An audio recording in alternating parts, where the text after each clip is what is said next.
Occasion ఏదైనా location ఎక్కడైనా తెలుగువారి వేడుక అంటే ఆలివ్ మిఠాయి ఉండాల్సిందే. నమస్తే. ఆంధ్రప్రదేశ్ ప్రభుత్వం సంచలన నిర్ణయం తీసుకుంది.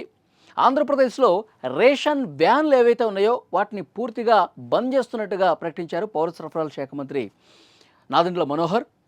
గతంలో 29,000 రేషన్ దుకాణాల ద్వారా ఈ రేషన్ సరుకులు బియ్యంతో సహా ఇతర సరుకులు అనేవి లబ్ధిదారులకు ఇచ్చేవాళ్ళు. కానీ ఎప్పుడైతే జగన్మోహన్ రెడ్డి గారు ముఖ్యమంత్రి అయ్యారో, ఎప్పుడైతే వైసీపీ అధికారంలోకి వచ్చిందో రేషన్ వ్యాన్లు తీసుకొచ్చారు. ప్రతి ఇంటికి వెళ్ళి రేషన్ ఇస్తాము, సరుకులు ఇస్తామని చెప్పి గత ప్రభుత్వం ఆ విధంగా చేసింది. కానీ మొత్తం కూడా 29,000 రేషన్ దుకాణాలు ఉంటే వైసీపీ కేవలం 9,000 రేషన్ వ్యాన్లతో ఈ బియ్యంతో పాటు ఇతర సరుకులు సరఫరా చేసేది. కానీ మిగతా 20,000 దుకాణాలకు సంబంధించిన వ్యాన్లు ఏమైపోయాయి?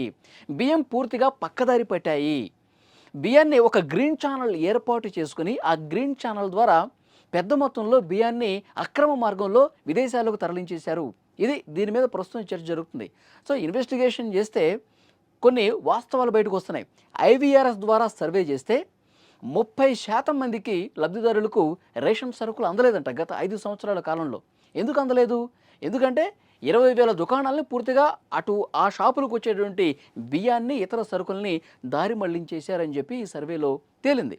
సో చాలా వరకు ఆ రేషన్ వ్యాన్స్ దగ్గరికి వెళ్ళి లబ్ధిదారులు అడిగితే, మీ పేరు ఇందులో లేదు, మీ కుటుంబ సభ్యులు నలుగురైతే ఇద్దరికి మాత్రమే మీ పేర్లోనే, ఇద్దరికి మాత్రమే కౌంట్ చేసి మేము రేషన్ సరుకులు ఇస్తాం, అసలు మీ రేషన్ కార్డుకు సంబంధించిన నెంబరే ఇందులో లేదు ఐవీఆర్ఎస్లో అని చెప్పి ఇలాంటివి ఎక్కువ వచ్చేవి రేషన్ వ్యాన్ల ఆపరేటర్లు.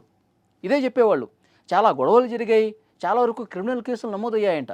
సో అందరికీ కూడా లబ్ధిదారులు అర్హులందరికీ కూడా రేషన్ సరుకులు ఇవ్వాలంటే ఈ రేషన్ వ్యాన్ల వ్యవస్థను తీసేయాలని చెప్పి ఒక నిర్ణయం తీసుకుంది క్యాబినెట్. సో డెఫినెట్గా నాదెండ్ల మనోహర్ గారు అదే విషయం చెప్పారు. గతంలో కూటమి ప్రభుత్వం ఎప్పుడైతే అధికారంలోకి వచ్చిందో ఈ బియ్యం అక్రమ రవాణాకు సంబంధించి చాలా కేసులు నమోదయ్యాయండి. పవన్ కళ్యాణ్ గారు, మీకు గుర్తుండే ఉంటుంది, పవన్ కళ్యాణ్ గారు కాకినాడకు వెళ్ళి సీజ్ ద షిప్ ఎందుకు అనాల్సి వచ్చింది? బియ్యం అక్రమ రవాణా చేసింది, విదేశాలకు తరలించేశారు, పెద్ద మొత్తంలో కోట్ల రూపాయలు దండుకున్నారు.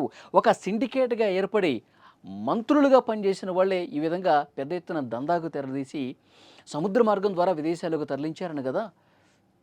సో డెఫినెట్గా ఈ అవినీతిని మొత్తం అంతం చేయాలంటే, ఒక జవాబుదారీతనం ఉండాలంటే రేషన్ దుకాణాల ద్వారానే, మళ్ళీ కూడా గతంలో ఏ విధంగా అయితే ఉండేదో రేషన్ దుకాణాల ద్వారానే బియ్యం సహా ఇతర సరుకులన్నీ కూడా ఆ దుకాణాలకు వెళ్ళి తీసుకోవాలి. ఎవరైతే రేషన్ షాపుల వరకు రాలేని పరిస్థితి ఉంటుందో, వృద్ధులు ఎవరైతే ఉంటారో, ఎవరైతే రాలేని పరిస్థితి ఉంటుందో వాళ్ళకి ఇంటికి వెళ్ళి నేరుగా రేషన్ సరుకులు అందించే ప్రయత్నం ఈ ప్రభుత్వం చేస్తుందని చెప్పారు. సో డెఫినెట్గా జూన్ 1 నుంచి 15వ తారీఖు వరకు రేషన్ షాపులు తెరిచే ఉంటాయి. ఆ దుకాణాలకు వెళ్ళి రేషన్ సరుకులు తీసుకోండి. రాలేని వాళ్ళకి ఇన్ఫర్మేషన్ డెఫినెట్గా సర్వే చేస్తారంటే అధికారులు. ప్రతి ఇంటికి వెళ్ళి ఎవరైతే రాలేని వాళ్ళు ఉన్నారో వాళ్ళకి ప్రత్యక్షంగా అందించే ప్రయత్నం జరుగుతుంది.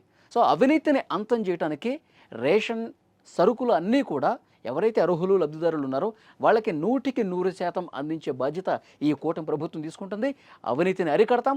బాధ్యులు ఎవరైతే ఉన్నారో, గతంలో ఈ అక్రమ మార్గాన్ని తరలించారో వాళ్ళందరి మీద చర్యలు తీసుకుంటాం. ప్రస్తుతానికి రేషన్ వ్యాన్లు అనేవి రద్దు చేస్తూ ఉన్నాం. ఈ రేషన్ వ్యాన్లు ఏవైతే 9,000 ఉన్నాయో వీటన్నిటిని కూడా ఉచితంగా లబ్ధిదారులు ఎవరైతే ఉంటారో వాళ్ళకి అందజేసే ప్రయత్నం చేస్తాం. నిజాయితీగా ఈ ప్రభుత్వం పనిచేస్తుంది. రేషన్ దుకాణాలు 1వ తారీఖు నుంచి 15వ తారీఖు ఉంటాయి, అక్కడే తీసుకోండి అని చెప్పి నాదెండ్ల మనోహర్ పౌర సరఫరాల శాఖ మంత్రి తెలియజేసినటువంటి పరిస్థితి ఉంది. ఫ్రెండ్స్, మీకేమనిపిస్తోంది? రేషన్ వ్యాన్లని కట్ చేయటం అనేది కరెక్టేనా? గత ప్రభుత్వం అవినీతికి పాల్పడింది, ఈ రేషన్ వ్యాన్ల ద్వారా బియ్యాన్ని బయటికి తరలించేసింది అని చెప్పి మీరేమైనా భావిస్తున్నారా? కామెంట్ రూపంలో తెలియజేయండి. Thank you very much.